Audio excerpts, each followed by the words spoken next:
साथियों नमस्कार, बहुत बहुत स्वागत है आपका आपके अपने चैनल खुदरंग पर। साथियों, बहुजन समाज पार्टी से जुड़ी एक बड़ी खबर है और बड़ी खबर ये है कि उत्तर प्रदेश में होने वाले विधानसभा चुनाव को लेकर के बहुजन समाज पार्टी ने अपना एक और प्रत्याशी घोषित कर दिया है। लगभग उस प्रत्याशी का नाम फाइनल हो चुका है।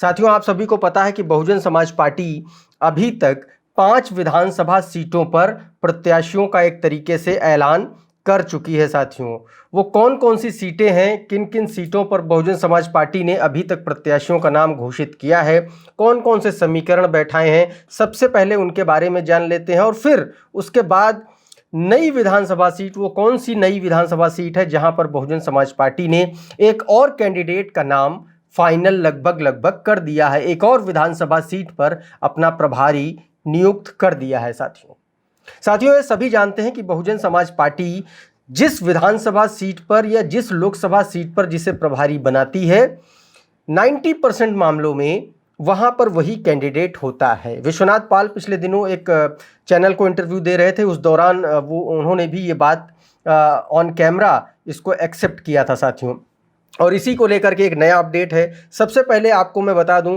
कि 10 विधानसभा सीटों पर उत्तर प्रदेश में उपचुनाव होना है। इनमें ये जो 10 विधानसभा सीटें हैं, इसमें कटहरी है, अंबेडकर नगर की कटहरी विधानसभा सीट है, मिल्कीपुर है अयोध्या की सीट, मिर्ज़ापुर की मझवा सीट है और इलाहाबाद की फूलपुर सीट है। इसके अलावा कानपुर की सीसामऊ सीट है, मुजफ्फरनगर की मीरापुर सीट है, अलीगढ़ की खैर सीट है, मुरादाबाद की कुंदरकी सीट है और गाजियाबाद की सदर विधानसभा सीट है। साथियों, इन 10 सीटों पर उपचुनाव होने हैं। इन 10 सीटों में से साथियों 2 सीटें जो हैं वो रिजर्व हैं एससी कम्युनिटी के लिए। एक साथियों मिल्कीपुर सीट है और दूसरी मेरे ख्याल से खैर विधानसभा सीट है जो आरक्षित वर्ग के लिए है, एससी कम्युनिटी के लिए जो सीट आरक्षित है। साथियों, अब मैं आपको बताता हूं कि बहुजन समाज पार्टी ने अभी तक जिन 5 सीटों पर अपने कैंडिडेट घोषित कर दिए हैं उनके बारे में, फिर उसके बाद उस सीट के बारे में बताऊंगा जहां से बहुजन समाज पार्टी ने अपने एक नए कैंडिडेट को फाइनल कर दिया है लगभग। साथियों, आप सभी को पता है कि मिर्ज़ापुर की मझवा सीट से बहुजन समाज पार्टी ने दीपू तिवारी को अपना प्रत्याशी बनाया है, अपना प्रत्याशी घोषित किया है। इस सीट से बहुजन समाज पार्टी ने सीधे तौर पर ब्राह्मण कार्ड खेला है। ये वो सीट है साथियों जहां से भारतीय जनता पार्टी के विधायक थे और भारतीय जनता पार्टी के विधायक अब भदोही से लोकसभा का चुनाव जीत चुके हैं और इसलिए ये सीट खाली हुई है। इस सीट का जो प्रभार दिया गया है साथियों, वो भारतीय जनता पार्टी की तरफ से केशव प्रसाद मौर्य को दिया गया है। ऐसे में बहुजन समाज पार्टी इस सीट पर उसने ब्राह्मण कार्ड खेला है, दीपू तिवारी को अपना कैंडिडेट बनाया है। इसके अलावा मिल्कीपुर सीट पर बहुजन समाज पार्टी ने राम गोपाल कोरी को अपना कैंडिडेट घोषित किया है, कोरी कम्युनिटी को से अपना टिकट दिया है। इस सीट पर मैं आपको बता दूं 22 से 25 हज़ार के बीच में कोरी कम्युनिटी के मतदाता हैं और उसके अलावा जाटो कम्युनिटी के भी अच्छी खासी तादाद में यहाँ पर मतदाता हैं। साथियों, इसके बाद साथियों, इससे पहले मायावती जी ने कटहरी विधानसभा सीट से अमित वर्मा उर्फ जितेंद्र भैया को कैंडिडेट बनाया है। अमित वर्मा कांग्रेस पार्टी से इस्तीफा दे करके बहुजन समाज पार्टी में आए हैं और उन्होंने जो है अब बहुजन समाज पार्टी से उनको कैंडिडेट बनाया गया है। उनके पिताजी लंबे वक्त तक बहुजन समाज पार्टी में रहे हैं। अमित वर्मा के पिताजी कहा जा रहा है कि वहाँ से जो लालजी वर्मा जो बड़े छत्रप हैं उस इलाके के, समाजवादी पार्टी के बड़े नेता, अब सांसद बन चुके हैं, वो विधायक थे, यही उन्हीं की वजह से ये सीट खाली हुई, तो वो उनके परिवार से किसी को टिकट मिल सकता है। ऐसे में मायावती जी ने यहाँ पर कुर्मी दांव चला है।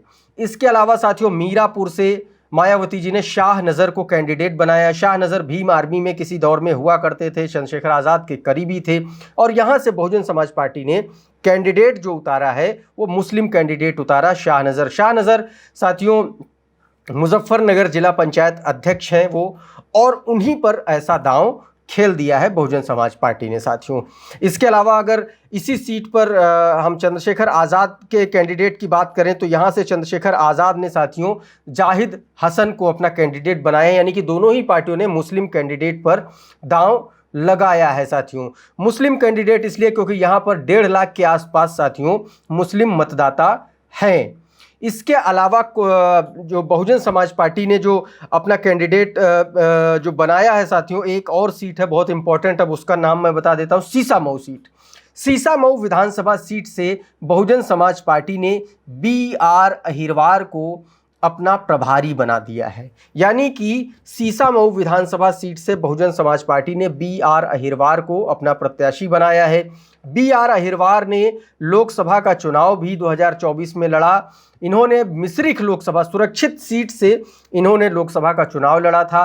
अब इनको जो है बहन जी ने एक तरीके से संगठन की तरफ से इनको सीसामऊ का प्रभारी बनाया गया है। यानी कि सीसामऊ से बहुजन समाज पार्टी के उम्मीदवार BR अहिरवार होंगे साथियों। सीसामऊ सीट का अगर हम समीकरण देखें तो बहुजन समाज पार्टी के लिहाज से बहुत ज़्यादा अच्छा नहीं है। उसके पीछे कारण ये है क्योंकि 2012 के बाद जब जो परिसीमन हुआ, परिसीमन में ये सीट अस्तित्व में आई, उसके बाद से लगातार यहाँ पर समाजवादी पार्टी का कब्जा रहा है। इरफान सोलंकी यहाँ से समाजवादी पार्टी के 3 बार के विधायक रहे हैं, लेकिन अभी हाल फिलहाल में वो जेल में हैं। उनको जो है आगजनी के मामले में, रंगदारी के मामले में 7 साल से ज़्यादा की सज़ा हो चुकी है। ऐसे में अब उनको जो है उनकी सदस्यता को रद्द कर दिया गया और इसी वजह से ये सीट वहाँ पर खाली हुई है। ऐसे में ये कहा जा रहा है कि समाजवादी पार्टी एक बार फिर से उन्हीं के परिवार से या उनकी पत्नी को टिकट देने जा रही है। लेकिन साथियों, इस सीट का जो मिजाज है वो ऐसा है कि वो विधानसभा में समाजवादी पार्टी को चुनती है, लेकिन लोकसभा चुनाव में वो भारतीय जनता पार्टी को वोट देती है साथियों। अलग अलग 3 चुनावों के अगर वोट शेयर की बात कर लें साथियों, तो 2012 के विधानसभा चुनाव में, 2022 के विधानसभा चुनाव में साथियों समाजवादी पार्टी को इस सीट पर 50% से ज़्यादा वोट मिले थे। भाजपा को 43% के आसपास वोट मिले थे और कांग्रेस को 3.5% वोट मिले थे। इसके अलावा बसपा को सिर्फ 1.88% सीट पर वोट मिले थे। 2017 में 47% वोट मिला था सपा को, भाजपा को 43% और बहुजन समाज पार्टी को 7.5% वोट मिले थे साथियों। इसके अलावा अगर 2012 की बात कर लें तो 2012 में यहाँ पर बहुजन समाज पार्टी ने सबसे अच्छा प्रदर्शन किया था। 2012 में यहाँ पर बसपा को साथियों 11.83% वोट मिले थे।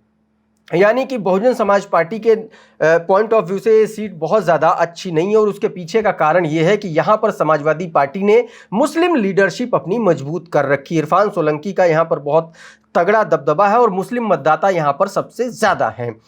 जातीय समीकरण के हिसाब से देखेंगे तो यहाँ का जो जातीय समीकरण है वो ब्राह्मण और मुस्लिम जो है यहाँ पर डिसाइसिव फैक्टर हैं, निर्णायक फैक्टर हैं साथियों। यहाँ इस सीट पर मुसलमान लगभग 1,10,000 के आसपास है और ब्राह्मण मतदाता 70,000 के आसपास हैं। इसके अलावा दलित यहाँ पर 60,000 मतदाता हैं और कायस्थ 26,000 हैं। सिंधी और पंजाबी 6,000, क्षत्रिय 6,000 हैं। इसके अलावा साथियों अन्य पिछड़ा वर्ग के जो और मतदाता हैं वो लगभग 12-13,000 के आसपास हैं। तो यानी कि मुस्लिम और ब्राह्मण का कार्ड यहाँ पर चलता है। तीसरे नंबर की जो सबसे बड़ी कास्ट है, कम्युनिटी है, वो दलित मतदाताओं के 60,000 के आसपास है। बावजूद इसके बहुजन समाज पार्टी इस सीट पर बहुत अच्छा यहाँ पर अभी तक प्रदर्शन नहीं कर पाई, लेकिन बहुजन समाज पार्टी ने इस सीट से BR अहिरवार को अपना कैंडिडेट बनाया। BR अहिरवार बेसिकली शिक्षण प्रोफेशन से जुड़े रहे हैं, बिठूर के ही रहने वाले हैं। लोकसभा चुनाव में 3रे नंबर पर रहे थे। मिश्रिख लोकसभा सुरक्षित लोकसभा सीट से इन्होंने चुनाव लड़ा था। तो इस बार एक बार फिर से सीसामऊ से इनको टिकट दिया गया है।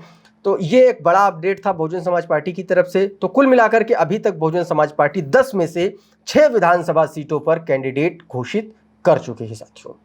अभी के इस वीडियो में फिलहाल इतना ही। ये वीडियो आपको कैसा लगा हमें कमेंट करके ज़रूर बताइए। अगर ये वीडियो आपको अच्छा लगा तो इसको लाइक कर दीजिए, इसको दूसरों को भी शेयर कर दीजिए। ये जानकारी अगर आपको अच्छी लगी है तो इसको शेयर ज़रूर कर दीजिए। और अगर आप हमारे चैनल पर पहली बार आए हैं तो हमारे चैनल को सब्सक्राइब कर लीजिए, बेल आइकन दबा दीजिए ताकि इस तरीके के तमाम वीडियोज़ आपको सबसे पहले मिल सके साथियों।